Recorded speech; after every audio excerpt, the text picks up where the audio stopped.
नमस्ते दोस्तों मित्रों, मैं कर्तिका पब्लिकेशन का लेखक अनिल सिकवाल आज ऑनलाइन यूट्यूब चैनल पर आपका एक बार पुनः भव्य अभिनंदन स्वागत करता हूं। आज हम चर्चा कर रहे हैं मनोविज्ञान की प्रश्नोत्तरी भाग 6 के अंतर्गत मनोविज्ञान के कुछ महत्वपूर्ण प्रश्नों को लेकर, जो कि आगामी शिक्षक भर्ती को मद्देनजर रखते हुए काफ़ी महत्वपूर्ण होंगे। तो भाग 6 में आज हम जो चर्चा कर रहे हैं उसमें सबसे पहला क्वेश्चन आपको सामने दिखाई दे रहा है। पहला क्वेश्चन है, किसने बालक के प्राकृतिक विकास पर बल दिया है?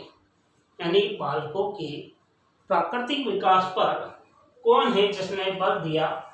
पहला ऑप्शन है सेंगुइन ने, दूसरा ऑप्शन है बीने ने, तीसरा ऑप्शन है वाटसन ने और चौथा ऑप्शन है मोंटेसरी ने। तो बालक के प्राकृतिक विकास की यदि हम बात करें, जो सेंगुइन था जो कि बुद्धि से संबंधित था, बुद्धि के अंतर्गत इसने पहला ब्लैकबोर्ड फॉर्म परीक्षण का निर्माण किया, तो ये होगा नहीं। बीने भी बुद्धि से है, इसका भी विकास पर कोई योगदान नहीं है। वाटसन जो कि व्यवहारवाद है, तो ये तीनों नहीं है। तो मरिया मोंटेसरी, जिसने ये मोंटेसरी जो प्रकृति के आधार पर या प्रकृति को मद्देनजर रखते हुए या प्राकृतिक गोद में बालकों के विकास पर बल देता है, तो आंसर जो सही होगा वो होगा डी। जो मरिया मोंटेसरी है उसने प्राकृतिक विकास पर बल दिया बालकों के। तो आंसर कौन सा सही होगा? डी आंसर सही होगा। क्वेश्चन नंबर 2 काफी महत्वपूर्ण है। निम्न में से कौन सा भाषा के विकास को प्रभावित नहीं करता? 4 ऑप्शन है इसमें। परिपक्वता, दूसरा अभिप्रेरणा, तीसरा स्वास्थ्य और चौथा लंबाई एवं वजन। तो बालकों के भाषा विकास को कौन सा कारक प्रभावित नहीं करता? सीधी सी है, परिपक्वता बालक के भाषा विकास को प्रभावित करता है, क्योंकि जैसे जैसे बालक परिपक्व होता है तो उसके भाषा में क्या होता है? विकास होता है। तो ये तो क्या है प्रभावित करने वाला? ये आंसर नहीं होगा। अभिप्रेरणा, यदि आपको कोई मोटिवेशन दे तो अभिप्रेरणा भी बालकों के भाषा विकास को क्या करती है? प्रभावित करती, तो ये भी कारक नहीं होगा। यदि बालक का स्वास्थ्य अच्छा है तो नेचुरल है कि उसके भाषा विकास को भी बढ़ावा मिलेगा, तो ये भी कारक प्रभावित करेगा। अब चीज आती है डी और लंबाई और वजन, जो कि शारीरिक विकास का प्रतिनिधित्व है। तो यहाँ डी आंसर क्या होगा? सही होगा। जो बालक के भाषा विकास को क्या है? प्रभावित नहीं करता। तो आंसर कौन सा है?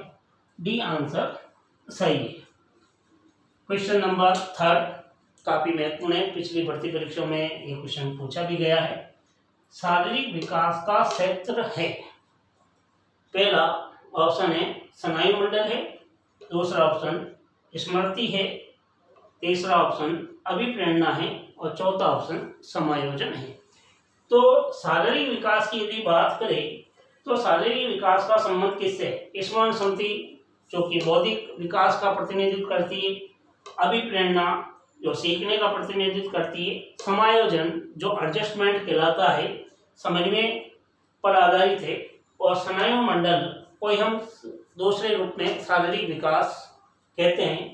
तो स्नायु मंडल में बहुत सारे छोटे छोटे तंत्र होते हैं जिसका संबंध शारीरिक विकास से हुआ। तो यहाँ आंसर जो है ए आंसर क्या होगा? सही होगा। क्वेश्चन नंबर 3 का आंसर क्या है? ए। क्वेश्चन नंबर 4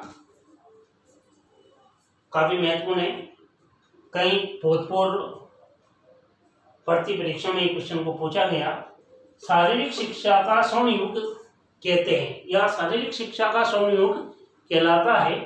पहला ऑप्शन उत्तर एथेंस काल, दूसरा ऑप्शन स्पार्टा काल, तीसरा ऑप्शन होमर काल और चौथा है कोई नहीं। तो शारीरिक शिक्षा का जो स्वर्ण युग है ये एथेंस काल को कहा गया, और एथेंस काल में भी उत्तर एथेंस काल को शारीरिक शिक्षा का स्वर्ण युग के नाम से संबोधित भी किया गया, इस उत्तर एथेंस काल को। तो चौथे का आंसर होगा ए।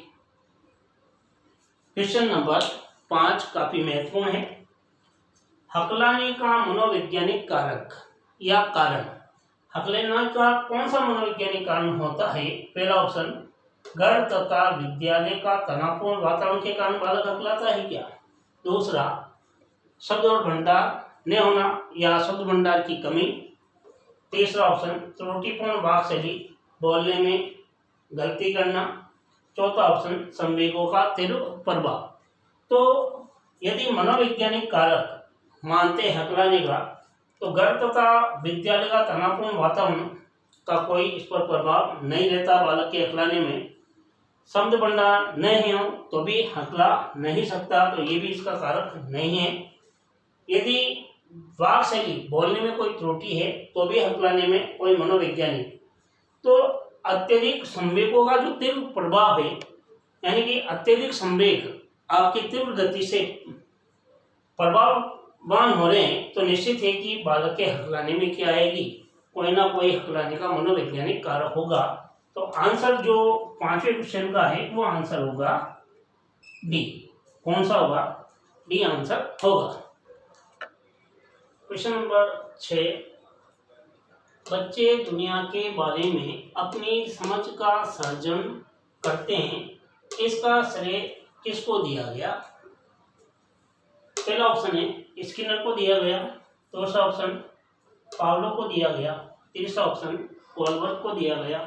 चौथा ऑप्शन, पियाजे को दिया गया। तो बच्चे दुनिया के बारे में अपनी समझ विकसित करते हैं, इसका श्रेय किसको दिया? तो स्किनर जो था, इसने तो केवल क्रिया प्रस्तुत को महत्व दिया, तो ये आंसर नहीं होगा।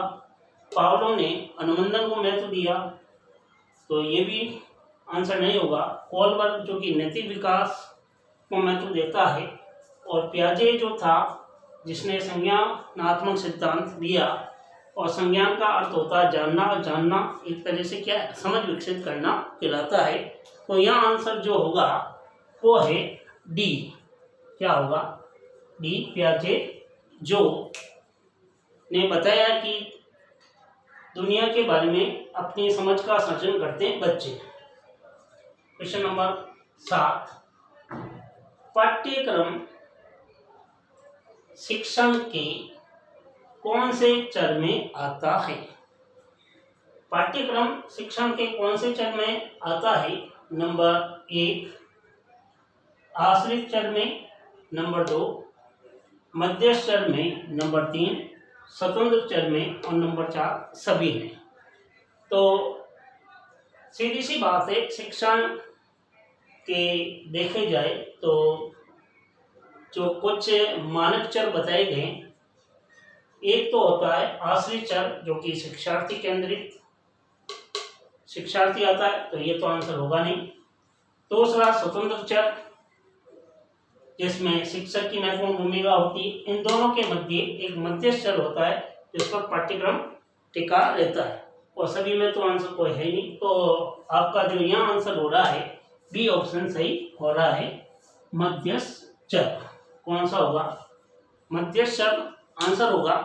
क्वेश्चन नंबर 8, कहानी विधि से प्राय बालकों में विकास होता है। कहानी कहने से बालकों में किस चीज का विकास होता है? इसमें पहला ऑप्शन ए है विषय का, बी है ज्ञान का, सी है तर्क का, और डी है कल्पना का। तो कहानी कहने से बालकों में किस चीज का विकास होता है?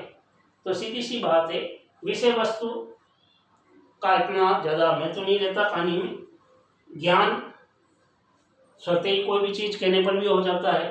तार्किक क्षमता का भी कहानी में कोई महत्व नहीं। इसका मतलब कहानी से क्या होता है कि बच्चा कल्पना लोक में विचरण करने लगता है। तो आंसर यहाँ जो होगा ये डी आंसर सही होगा। क्वेश्चन नंबर 9, सीखने का सर्वाधिक उपयुक्त अर्थ है। सीखने का सर्वाधिक महत्वपूर्ण अर्थ क्या निकलता है? 4 ऑप्शन दिए गए, कौशल से, ज्ञानार्जन से, व्यवहार परिमार्जन से, या कोई नहीं। तो सीखने का अर्थ कौशल विकसित करना तो है ही है, ज्ञानार्जन भी होता है, लेकिन जो सर्वाधिक उपयुक्त अर्थ है व्यवहार में परिवर्तन ही क्या कहलाता है? अधिगम कहलाता है, तो यहाँ जो आंसर होगा वो होगा सी आंसर सही। कौन सा होगा? सी आंसर सही होगा। क्वेश्चन नंबर 10 काफी महत्वपूर्ण है, कई प्रतियोगी परीक्षाओं में ये क्वेश्चन पूछा हुआ भी है। प्रथम शैक्षिक मनोवैज्ञानिक है। पहला ऑप्शन थॉर्नडाइक, दूसरा रूसो, तीसरा अरस्तु और चौथा विलियम। तो क्वेश्चन नंबर 10 में जो प्रथम शैक्षिक मनोवैज्ञानिक की यदि बात करें, रूसो जिसने शिक्षा में मनोवैज्ञानिक दृष्टिकोण विकसित किया, यह होगा नहीं। अरस्तु जो मनोविज्ञान का जैविक पिता भी कहलाता है। डी विलियम जेम्स जिसे आधुनिक मनोविज्ञान का जनक भी कहते हैं। तो शिक्षा मनोविज्ञान का जो जनक था वो थॉर्नडाइक था, इसे ही प्रथम शैक्षिक मनोवैज्ञानिक के नाम से संबोधित किया गया। तो 10वीं का आंसर होगा ए थॉर्नडाइक। क्वेश्चन नंबर 11 की चर्चा कर रहे थे हम कि कथा प्रसंग परीक्षण का निर्माण किसने किया। ए ऑप्शन है लियोपोल्ड बेलोव ने, बी ऑप्शन है मुर्रे ने, सी ऑप्शन है पाइन ने और डी ऑप्शन जो है वो है रोसा। तो कथा परीक्षण प्रसंग की यदि हम बात करें तो इस परीक्षण का निर्माण करने वाले की यदि हम बात करते हैं तो कथा परीक्षण लियोपोल्ड बेलोव ने कहा, मुर्रे ने कहा, पाइन या रोसा। तो सीधी सी बात है कि कथा प्रसंग जो कहने वाला जो व्यक्ति था वो लियोपोल्ड बेलोव था। तो यह आंसर जो होगा वो आंसर होगा ए। कौन सा होगा? ए आंसर होगा कि लियोपोल्ड बेलोव जो कि बाल संप्रति परीक्षण के निर्माणकर्ता भी थे व्यक्तित्व के अंतर्गत। अब क्वेश्चन नंबर 12, किस अवस्था में बच्चे अपने समवयस्क अर्थात अपने समान आयु के समूह के सदस्य होते हैं? बाल्यावस्था में, बी ऑप्शन पूर्व बाल्यावस्था में, सी प्रौढ़ावस्था में, डी कोई नहीं। तो किस अवस्था में बच्चे अपने समान उम्र के समूह के सदस्य होते हैं?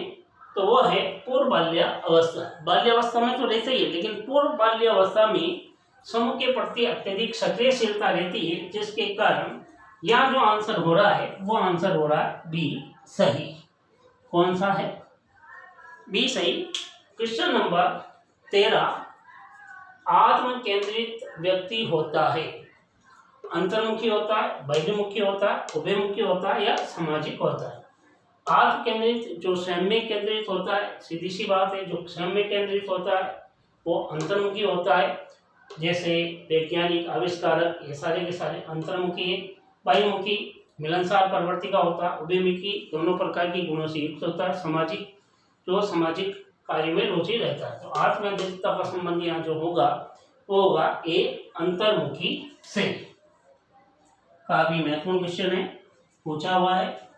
क्वेश्चन नंबर 14, भाषा अवबोधन से संबंधित विकार है। पहला ऑप्शन चलाघात, पठन विकल्प, वाक संबंधी रोग या भाषाघात। यहाँ प्रश्न से ही उत्तर निकल कर आता है कि भाषा में अवरोधन जो उत्पन्न करता है वो भाषाघात के कारण ही होता है, ना कि बोलने के कारण, ना कि पठन के कारण, ना चलने के कारण। तो आंसर जो है वो है डी भाषाघात। आंसर सही। 15वां क्वेश्चन लास्ट और अंतिम, किशोरावस्था अपराध प्रवृत्ति के विकास का नाजुक समय है, ये कथन किसने कहा? पहला ऑप्शन स्किनर ने कहा, दूसरा ऑप्शन वुडवर्थ ने कहा, तीसरा ऑप्शन वैलेंटाइन ने कहा, चौथा ऑप्शन हर्बर्ट ने कहा। तो किशोरावस्था अपराध प्रवृत्ति का नाजुक काल बताने वाला जो था वो व्यक्ति वैलेंटाइन था। तो क्वेश्चन नंबर 15 का आंसर सी होगा। तो आज हमने मनोविज्ञान की प्रश्नोत्तरी भाग 6 के अंतर्गत जिन महत्वपूर्ण प्रश्नों की चर्चा की, संभवतया ये महत्वपूर्ण प्रश्न या ये वीडियो आपको अच्छा लगेगा और आगामी रिक्त शिक्षक भर्ती को मद्देनजर रखते हुए आगे अगले वीडियो में और मनोविज्ञान के कुछ महत्वपूर्ण प्रश्नों को लेकर हम चर्चा करेंगे। यदि आपको ये वीडियो पसंद आए तो ज़्यादा से ज़्यादा इस वीडियो को लाइक करें, शेयर करें या पहली बार मेरे भाग्योदय अनिल सेखवाल यूट्यूब चैनल पर कोई जो वीडियो देख रहा है तो इस चैनल को सब्सक्राइब करना नहीं भूले, और सब्सक्राइब के पास एक लाल बटन आता है या एक घंटी का चिन्ह आता है, उसे दबाइए ताकि नेक्स्ट जो मेरे वीडियो आए आपके तो उसका नोटिफिकेशन आप तक पहुंच जाए। फिर एक नए वीडियो के साथ हम फिर मुलाकात करेंगे। तब तक आप अपना ख्याल रखिएगा, लॉकडाउन का पालना कीजिए और अपने अध्ययन के प्रति पूर्ण समर्पण भाव लेकर निरंतर करते रहिए। ये मत सोचिए कि वैकेंसी आगे चली गई या जब लेट आएगी, आप अपना क्रम करते रहिए, क्योंकि गीता में भी यही कहा है, जो क्रम करेगा उसको फल की चिंता की जरूरत नहीं, उसे उत्तम फल ही प्राप्त होगा। तो इसी बात को मद्देनजर रखते हुए मैं अपनी वाणी को विराम देता हूँ। जय हिंद, जय भारत, वंदे मातरम।